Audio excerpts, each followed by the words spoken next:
Hi friends, good evening. బాగున్నారా? బాగుండాలని కోరుకుంటాను.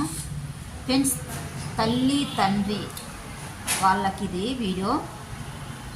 ఫ్రెండ్స్, ఒక్కటి గుర్తుపెట్టుకోండి ఫ్రెండ్స్, జాబులు ఉన్నాయి, జాబులు చేసుకుంటున్నాం, పిల్లల కోసమే మేము జాబ్ చేస్తున్నాం, ఇద్దరు మొగుడు పెళ్ళామని చెప్పేసి అంటూ ఉంటారు. హాస్టల్లో ఏం జరుగుతుంది అనేది మాత్రం మీరు అర్థం చేసుకోలేకపోతుంటారు ఫ్రెండ్స్. ఒక్కసారి హాస్టల్ లోపలికి పోయి మీరెంతో డబ్బులు పెట్టి చదివిపిస్తూ ఉంటారు ఫ్రెండ్స్. ఒక్కసారి వాళ్ళకి అడగండి ఫ్రెండ్స్, అడిగితే మీకు ఆ హాస్టల్లో ఉండే ప్రతి ఒక్క విషయం మీకు తెలిసిపోతుంది ఫ్రెండ్స్. ఇప్పుడే నేను ఒక వీడియో చూశాను. చిన్న పిల్లోడు, దాదాపు 5 సంవత్సరాలు కూడా ఉంటాయో లేవో తెలియదు నాకు.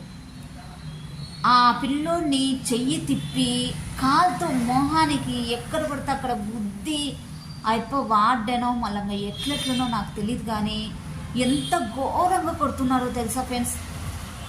అందుకే ఫ్రెండ్స్, నా కొడుకుని 1 సంవత్సరం వరకు హాస్టల్లో పెట్టిన ఫ్రెండ్స్. తర్వాత నేను తలుచుకోలేదు ఫ్రెండ్స్.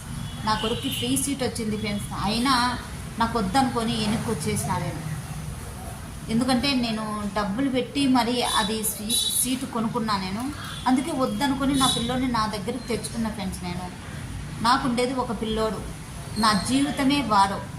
అందుకు నా కారు పెట్టుకొని కష్టమైనా సరే సుఖమైనా సరే నాతోనే పెట్టి చూసుకోవాలని ఫిక్స్ అయిపోయిన ఫ్రెండ్స్. మీరు అట్లా ఎవరైనా ఉంటే కామెంట్ రూపంలో నాకు చెప్పండి ఫ్రెండ్స్. తప్పుంటే నన్ను క్షమించండి, ఒక లైక్ ఇవ్వండి.